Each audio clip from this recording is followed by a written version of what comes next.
ingo n'imiryango. Kaza mu kiganiro c'ingo n'imiryango utegurirwa n'ishirahamwe Transworld Radio y'u Burundi. Ikiganiro kirimwo inyigisho n'impanuro ku buzima bw'ingo n'imiryango.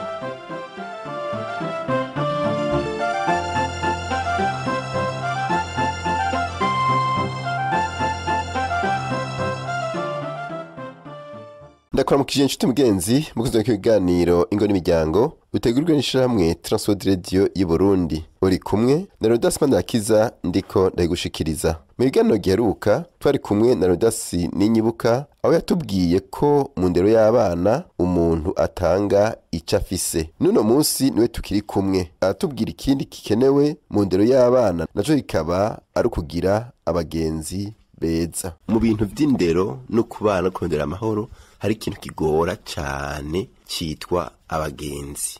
Iyo usanze watebukiye mu bagenzi babi biragora kwikurayo. Mbega umuntu yo kwifata gute asanze ari ahantu hagoye mugakifuza ati je ndumva vy'ukuri nifuza kuva ahantu muri abagenzi yo kwifata gute byo bigenda gute? Kimwe guhitamwo kose kwama kujana n'ingaruka. Ico novuga mu gifaransa chaque choix a des conséquences. Rero wisanzwe umuntu Imana yamuhaye ubwenge si gikoko.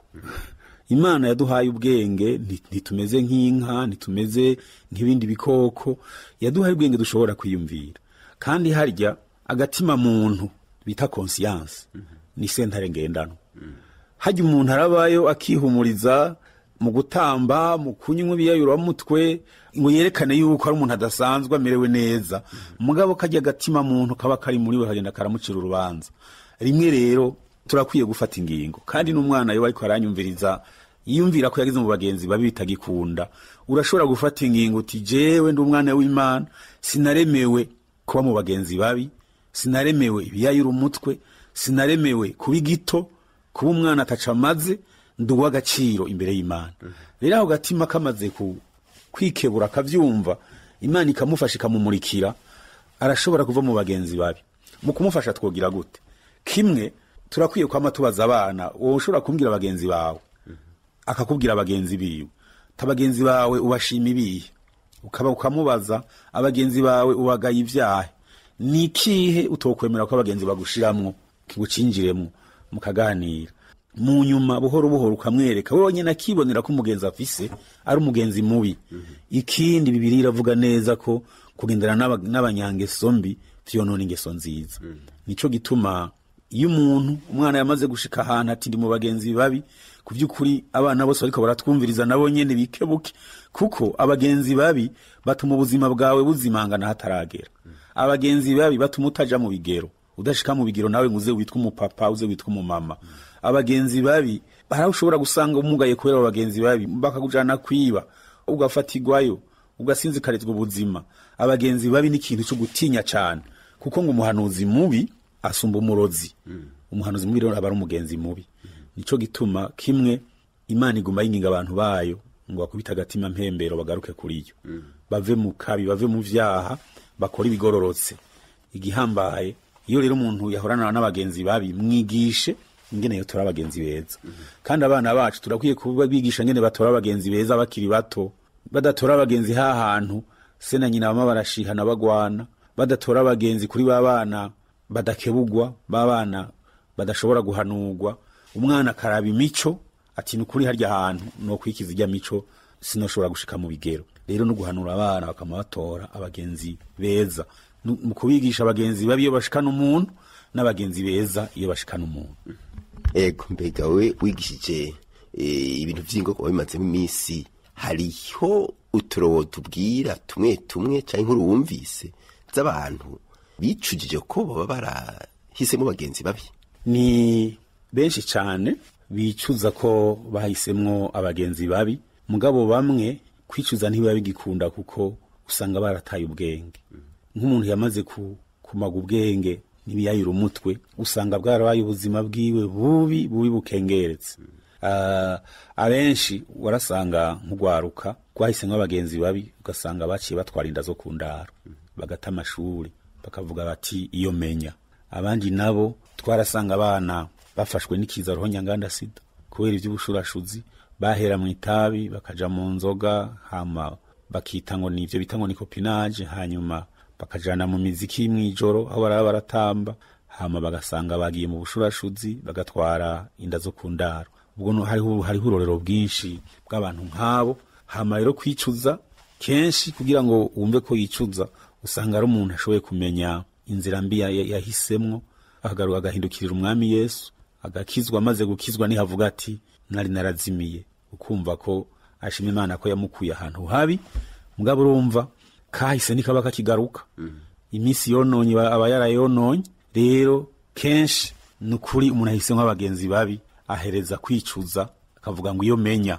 Kandi urazi hariho abanyarwanda baca umugani ngo umusore ngo wamuhanura avayo ntiwamuhanura ajayo. Ni ukuvuga umuntu akiri umusore nkajya ari umuyabaga, arumva ko ibintu ariko arakora ari igitangaza, ari washoboye ibintu wenyene, akabona abandi barasizwe n'amajambere. Mugabo amaze gushikirwa n'iyo ngorane yayikorokeyemwo, umubari yaca yumviriza. Mugabo akumviriza yamaze gukomereka, yakomerekeye muri ya ngingo mbi yafashe. Igihe cyose rero duhanura abantu ko umuntu akwiye kwamafata ingingo yayiyumviriye, kuko ingingo yose ufata uguhitamwo kose kuba kurimwo ingaruka. Chaque choix a des conséquences. Rero umuntu hari n'igituma yahisemwo kwiga, hari n'igituma yahisemwo kutiga. N'ivyo bibiri aca yumvira ati aha hazova mwiki. Rero ni benshi ururero bwinshi bw'abantu bicujije. Mbere ni muri Bibiliya turasoma turavye abahungu ba Eli. Umuntu yitwa Eli yari afise abahungu b'abanyangeso mbi.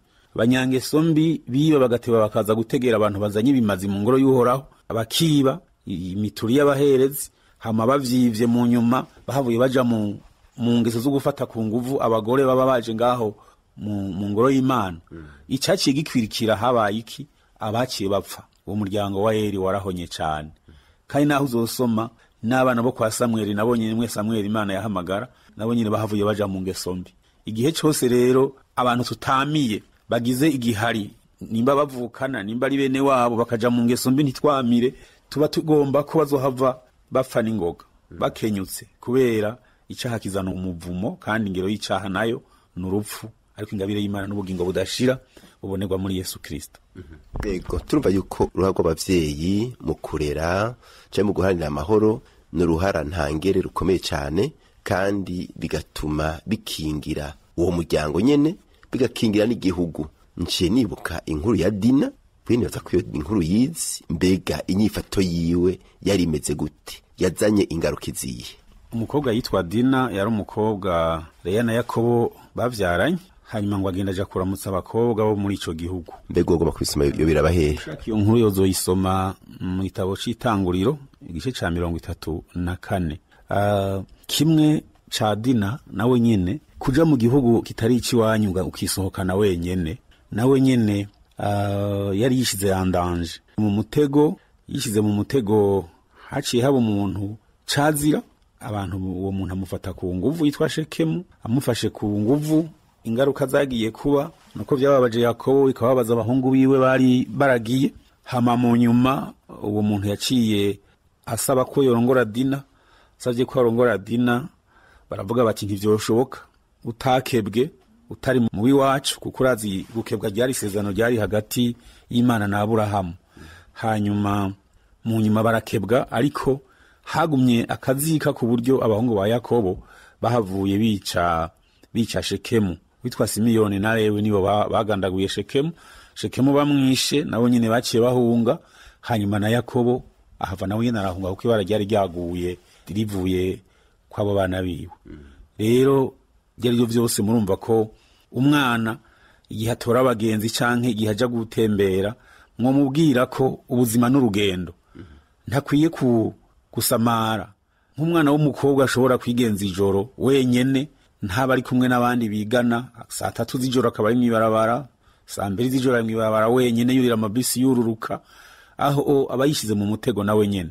Umuntu rero yogira abagenzi, nimba biga ku ishure agatahana na ekipe, bakagenda mu mugwi w'abagenzi beza, bakagenda baraganira, kandi bikaboneka ko bashobora gukingiranira. Rero n'abana aho basohoka, abo bajana, ibibanza bajamwo, bo menya ko shetani ntinezerwa, ashobora gusanga y'umutego. Umuntu yo kwama yama yiteguye kuko haje ingaruka imwe kuri we ikifata n'abavyeyi igahava ifata n'abo bavukana, umuryango wose ukaja mu ruhagarara, hanyuma n'ikibano kija mu ruhagarara, n'ishengero rija mu ruhagarara, hanyuma n'igihugu.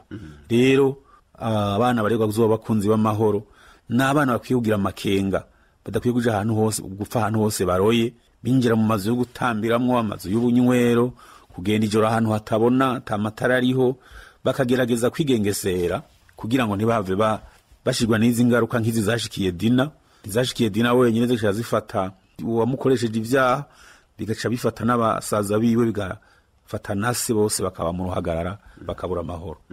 Ego murumva yuko inyifato y'abana ije gukwegera umuryango, igakwegera ikibano, eka igakwegera n'igihugu, kuko iyo ibintu bidabanganye amahoro akabura mu ruhande rumwe, igihugu cose usanga kiri mu ruhagarara.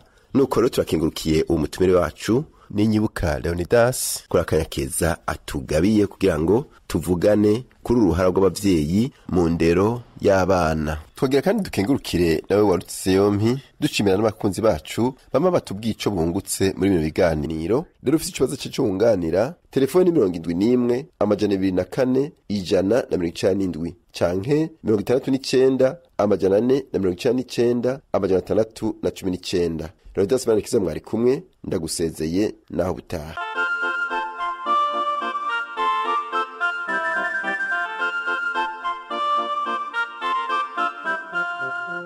Uhejeje gukurikira ikiganiro c'ingo n'imiryango.